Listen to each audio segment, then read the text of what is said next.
So, how I can only go a couple years between screenings of this movie because I love this movie. But you guys, how long has it been since you've seen this? Wow, yeah, it's been a long time.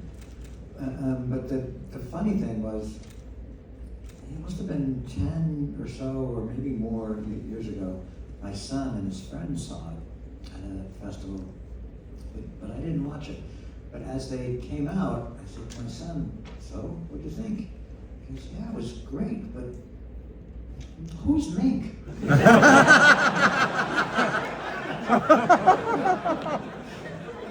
See, that's what I'm saying. He had one more scene, one more scene. Oh, that's Mink.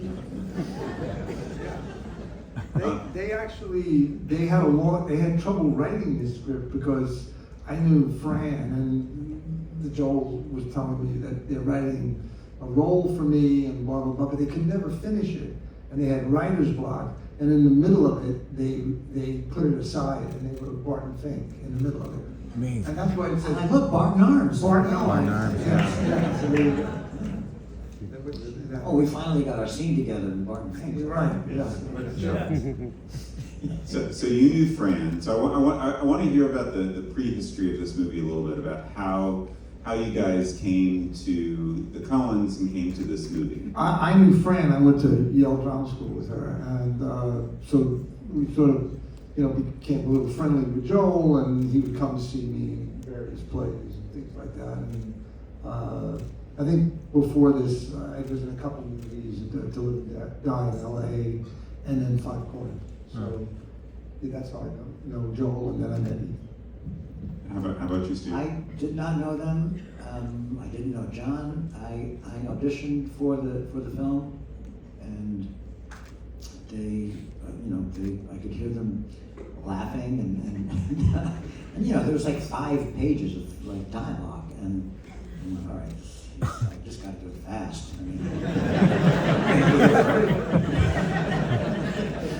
Maybe not 5, whatever it was, and then I left. And then it felt like months later, but maybe it was only weeks, they like called me back for a callback, and I did the whole thing again. And Ethan looked at me and he was laughing, and he said, well, you still say it the fastest.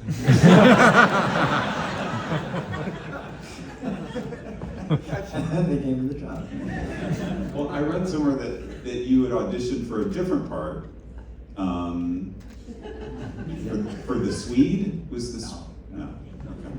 Okay. I blame AI. Yeah. So what? Can I just say, I was so excited, to work on this film. And even though John and I, we didn't have a scene, I was so excited to be in a movie with John because I was such a fan of his work. And back in those days when, we probably had the same, actors who we looked up to, and, but then, actors who were my age, John was like a guy that I went, he's doing it, this guy, he's out there, he's working, he's doing theater, he's doing, independent film, and I've always admired how you balanced your career and family. I even followed him out to Brooklyn. It comes right back to Steve. So yeah, it's the people who you work with, and Steve's done beautiful work over the years, and you're only as good as your partners, and that's the truth. And we just worked on another film together, an independent film, Noah Segan, called The Only Living Pickpocket in New York. John is the pickpocket. It was great to work together. Yeah, it was That was really a treat, actually, after so many years. And so a couple years after this, you started directing movies. I think around the same time. Yeah, it was around the same time. Both of you, yeah. So I'm curious. So this was your first film with the Coens. Mm-hmm. And Barry Sonnenfeld was our DP. Woo! After that, Roger Deakins took over it, right? And Barry is actually very much like Bernie Birnbaum.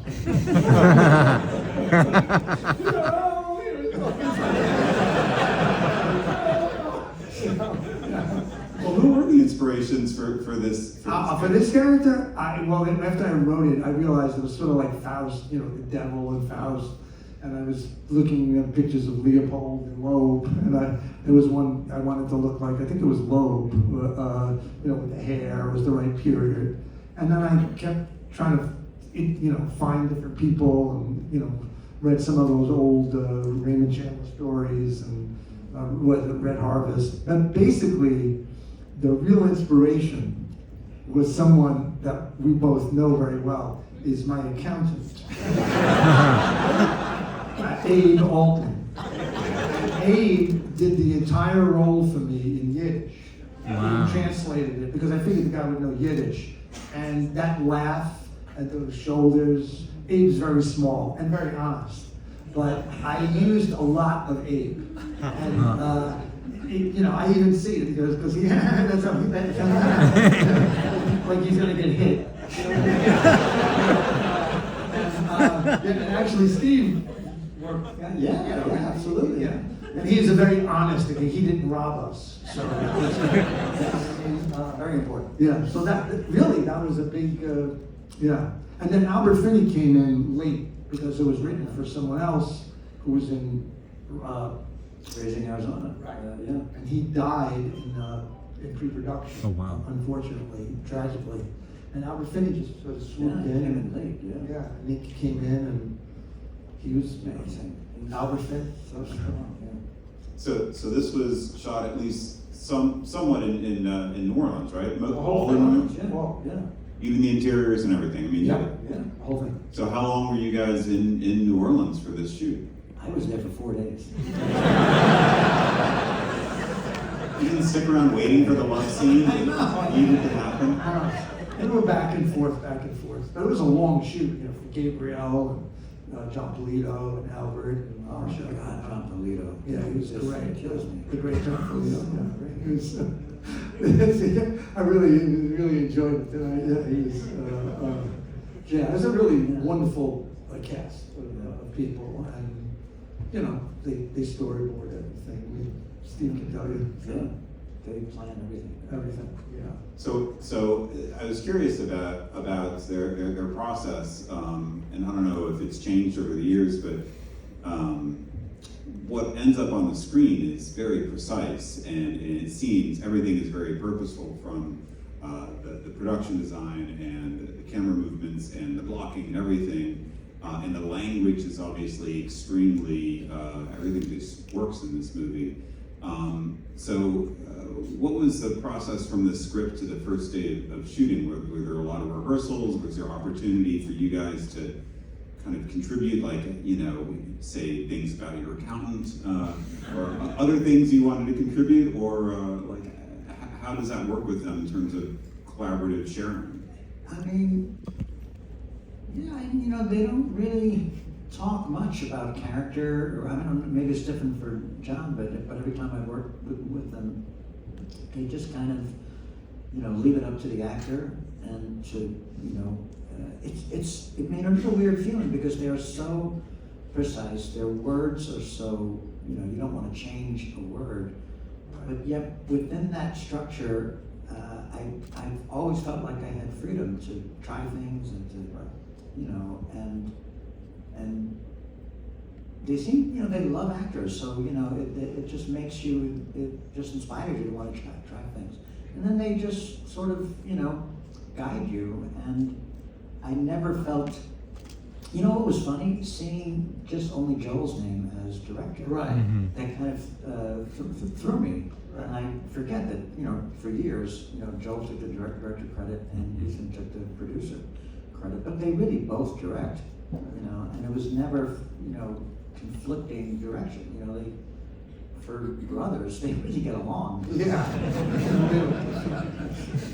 No, I think I agree with Steve. I have always felt tremendous freedom with them, even though it's so precise. I mean, when we did the scene in the woods, sometimes I was walking backwards, sometimes I would, hit a ditch and fall down, something like that. But you feel really like you want to surprise them because they've done so much work and they're so precise with everything that you want to do something for them. I think you have that kind of feeling, and that's why, and you can do it in different ways too, and there's a lot of freedom in that. Yeah. Well, it's amazing that they've created this world that is kind of like 30s gangster movies, kind of like 40s film noir, and is we think it's during Prohibition, but it's kind of vague. But all of these characters are clearly sharing the same world. They all they have their different accents and ethnicities, but the rhythm and the pace. And everyone kind of is in the same family of, they share the same language. Right, well, it was a long script. I think it was like 135, 40 pages, and, we all had to talk pretty fast to get it into around that 2 hours thing. And there's not a lot of hemming and hawing in it. There's a real good rhythm. And I think this is, because they've just tightened it by a few minutes. I think this is the longer version. This is not the one they tightened up. I just heard about a tightened version. Yeah, because they showed it upstate, and I only saw like the beginning of it, and then I had This is the this is the version. the It regular. didn't seem to drag, so yeah. But they always think, we can tighten it up a little bit, just a little, not taking lines out, just those gaps. But I remember the first time seeing it, and I read the script, I know the story, but it is really, I found myself trying to pay attention to what, and then I would just give up and let it wash over me, because you do pick up, it's a pretty simple story at the heart of it, these relationships, and. But it's all of these side things that are going on, and the language that you think, oh my God, I'm lost, but then I go, oh no, I know where I am. Okay, I'm good.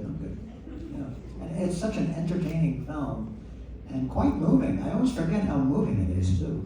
And Carter Burwell, the score, it's just really beautiful. Well, I read that it was Carter Burwell's first orchestral work. He had never done scoring for orchestra before, and he was challenged by the Coens to do that. I can't imagine this movie without that score. That score is. And Danny Boy, but was there any sense while you were shooting or preparing what they had in mind for music? Because it feels vital. Yeah, no, not that score. I mean, Danny Boy is in it, but no. When I first saw the movie, I was like, wow, that's such a beautiful, poetic score. I have to ask you, was Mike Starr really singing in the woods? No, that's someone different.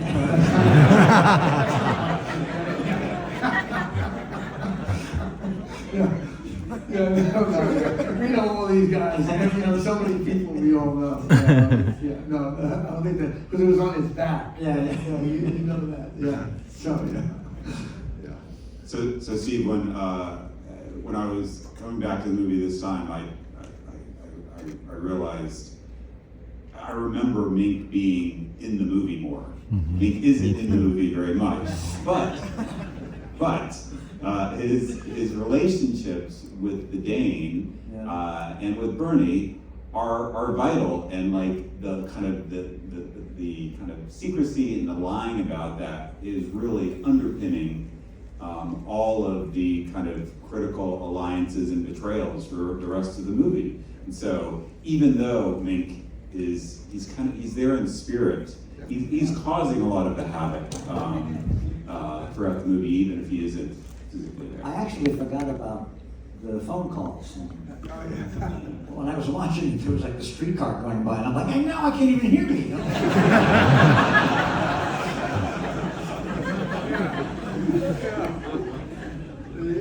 You have to make a really big impression whenever you're doing, when you're integral to the plot and you don't have that much screen time.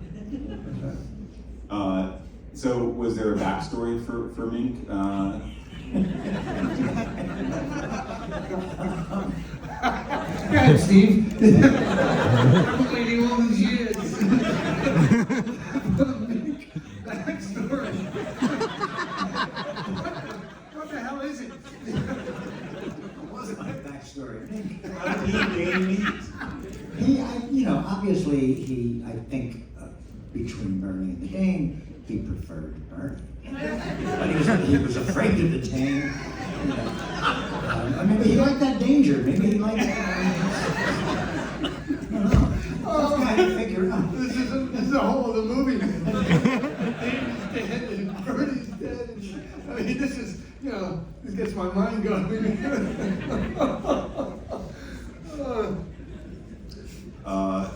And Johnny Casper's very, understanding. Listen, that pleases boy. You can say I love that inner thing. I know, it was just totally accepted. Yeah. Nice. That's really because they had it stop. Well, Johnny Casper, I think, is also, he's the opposite of Bernie, because Johnny Casper is constantly trying to shape the world into some ethical, moral structure that makes sense. Yes. And Bernie is the opposite. Right. Bernie has no ethics. Right. And so, of course, you kill him, which makes perfect sense. Right. Which is why it's in Bleak Week, because that's a dark way to look at the world. But you never had a scene on camera together. No, with Johnny? No. Or with, or with me? Yes. I mean, that's the thing your imagination, because they all know each other, so. That's what the other thing I loved about the film, all these relationships, beating the shit out of each other. It's like, sorry, John, it's okay, it's no hard feelings. Yeah. They have a thing for that, Joel and Ethan. They like to, have one guy get beaten up a lot. So, So John, when this came out, you got a lot of attention. You won some awards. It was a flashy role in some ways. You're on the poster, you're in the trailer. Did you feel like the reception to this film changed things for you? You'd gotten a lot of attention for Five Corners and other stuff, but this... Well, definitely helped me, without a doubt. I mean, the film was supposed to come out actually in spring, and they held it for the New York Film Festival. And unfortunately for us, it opened the same week as Goodfellas. And Goodfellas killed us. And if we would have released the movie in like April, when it was ready, I think it would have had a chance, to get a real audience at that time. But yeah, it was, and that time of your life. Matter of fact, Ben Barinholtz, who was the producer, said to me at the end of it, he goes, "They have this other script for you," and Ben had a certain way of talking, and he said it's called Barton and Fink. I thought it was Bart and Fink. I don't know what he was talking about. So yeah, and then they got the money to do that film, which we all did, and we were like, they were happy that they got the money before Miller's Crossing came out. That's how it goes. But yeah, there's a lot of people who are gone now who are in this movie and worked on this movie and in our lives. So it has it brings back a lot of memories. Now the look in your heart scene. Yeah. Which one? So there was something that was on the page, and then there was what we saw tonight, and I wonder what your process was to. I just I felt like I was never really in that situation exactly. I did have a gun pulled on me once in a schoolyard, and I remember the feeling of it. And the guy put a gun to my head, and I was like, it was just at night, and I was a kid and stuff, and I remember how frozen I was, and I just kept thinking, okay, I think the guy would do anything, to survive. It's beyond being, shame. Then you try every single thing you could do to stay alive and not be, it's beyond embarrassment, and the whole idea, that's what I tried to do, and concentrate on on the gun, you know, with Gabriel there. And it was a very hard scene to do, I remember. It was really hard. And then once we got that, I realized when we did the last scene, I wanted to be like one of those, I remember my idea was to be like an actor, you know, when you do a play, and you have a great show, and then the next night you go dry. It's not there. And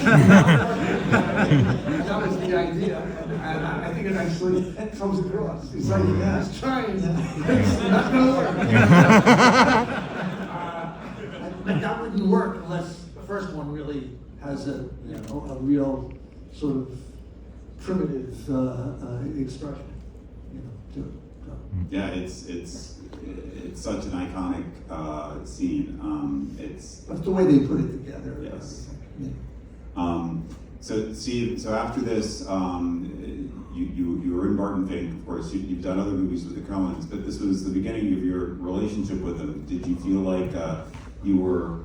Was there a sense at that point? It was only their third movie. Was there a sense that there was a this stock company, that there was this family that they were going to keep working with? Do you feel like it was a wonderful experience, and you're appreciative that they invite you back to the party? Yeah, I had no idea that I would, I ended up doing 5 in a row, and then a few years later did Paris Attempt. There was a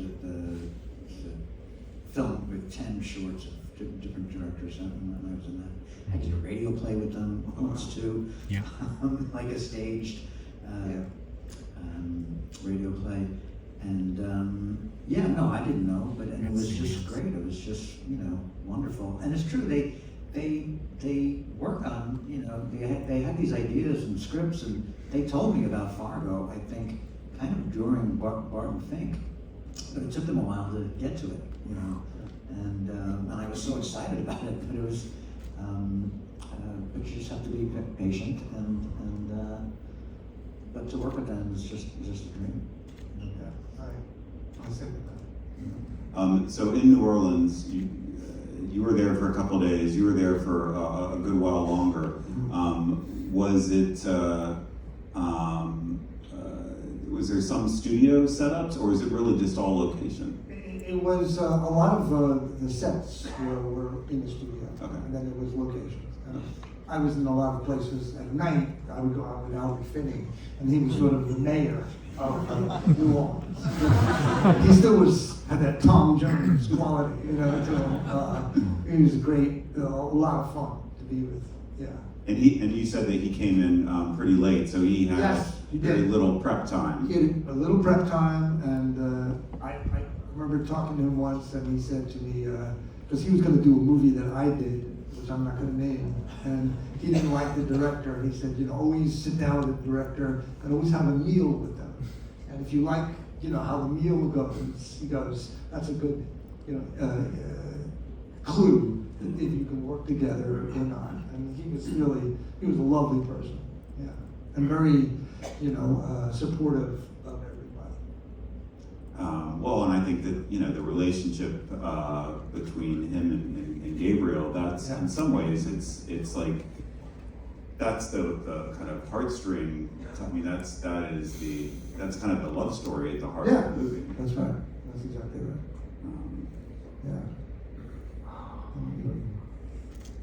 Gabriel's got such a great face. So, it's such a beautiful face. I mean, he just,